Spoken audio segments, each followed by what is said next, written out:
କଳାହାଣ୍ଡି ଜିଲ୍ଲା ଲାଞ୍ଜିଗଡ଼ ବ୍ଲକ ଲାଞ୍ଜିଗଡ଼ର ମା ଠାକୁରାଣୀଙ୍କ ଚୈତ୍ର ଘଣ୍ଟଯାତ୍ରା ରବିବାର ମହାସମାରୋହରେ ସମ୍ପୂର୍ଣ୍ଣ ହୋଇଯାଇଛି। ଲାଞ୍ଜିଗଡ଼ ଇଷ୍ଟଦେବୀ ମା ଠାକୁରାଣୀ ଗତ 9 ଦିନ ଧରି ଦାର ଦାର ବୁଲି ଭକ୍ତଙ୍କୁ ଦର୍ଶନ ଦେଲା ପରେ ଆଜି ରବିବାର ସକାଳେ ନିଜ ଆସ୍ଥାନ ବିରାଜମାନ କରିଛନ୍ତି। ପୂଜକ ଭକ୍ତଙ୍କ ପିଠିରେ ମାଙ୍କୁ ଆସ୍ଥାନକୁ ନେଇଥିଲେ। ମା ଠାକୁରାଣୀଙ୍କ ଘଣ୍ଟଯାତ୍ରା ଦ୍ୱିତୀୟ ତିଥିରୁ ଆରମ୍ଭ ହୋଇଥିବା ବେଳେ ଲାଞ୍ଜିଗଡ଼ ରାଜବାସରୁ ମାଙ୍କ ଘଣ୍ଟକୁ ଶୃଙ୍ଗାର କରି ଗାଁ ମଝିରେ ଥିବା ମନ୍ଦିରକୁ ଅଣାଯାଇ ପୂଜା ଅର୍ଚ୍ଚନା କରି ପୂଜକମାନେ ଆହ୍ୱାନ କରିଥିଲେ।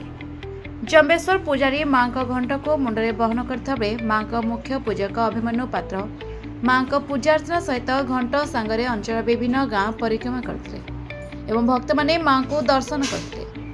ଦୀର୍ଘ 8 ଦିନ କାଳ ବିଭିନ୍ନ ଗାଁକୁ ଯାଇ ଭକ୍ତମାନଙ୍କ ଘରେ ପୂଜା ପାଇବା ପରେ ନବମ ଦିନ ନିଜ ମନ୍ଦିରରେ ଗୋଟିଏ ଦିନ ପାଇଁ ବିଶ୍ରାମ ନେଇଥିଲେ।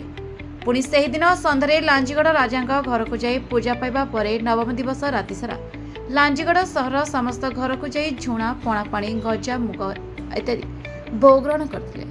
ରବିବାର ଉଦ୍ଯାପନୀ ଦିବସରେ ମାଙ୍କ ସେବକ ପୂଜାରୀପଡ଼ାରୁ ଏକ ବିରାଟ ଆଡ଼ୁଆରେ ମାଙ୍କୁ ମନ୍ଦିରକୁ ଆଣିଥିଲେ। ଗ୍ରାମର ପ୍ରତ୍ୟେକ ପଡ଼ାବାସୀ ନିଜ ଦ୍ୱାର ସାମ୍ନାରେ ଚିତା ଆଙ୍କି ଘଣ୍ଟା ଶଙ୍ଖ ଖୋଳତାଳ ବାଦ୍ୟରେ ମାଙ୍କୁ ସ୍ୱାଗତ କରି ଭୋଗ ଅର୍ପଣ କରିଥିଲେ। ମାନସିକଧାରୀମାନେ ବୋଦା କୁକୁଡ଼ା ପାରାବଳି ମଧ୍ୟ ଦେଇଥିବାର ଦେଖିବାକୁ ମିଳିଥିଲା।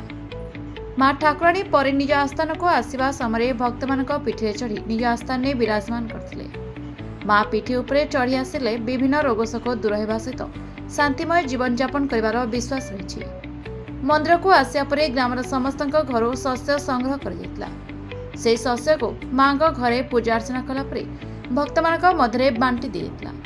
ସେହି ଶସ୍ୟକୁ ରଖି ଅକ୍ଷୟ ତୃତୀୟାରେ ବାହାର କରି ଜମିରେ ଦେଲେ ଭଲ ଅମଳ ହୁଏ ବୋଲି ମଧ୍ୟ ବିଶ୍ୱାସ ରହିଛି।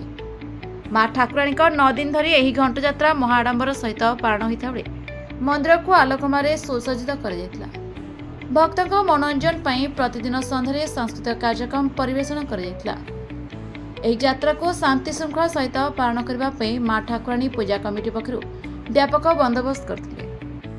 Bureau report, express Odisha.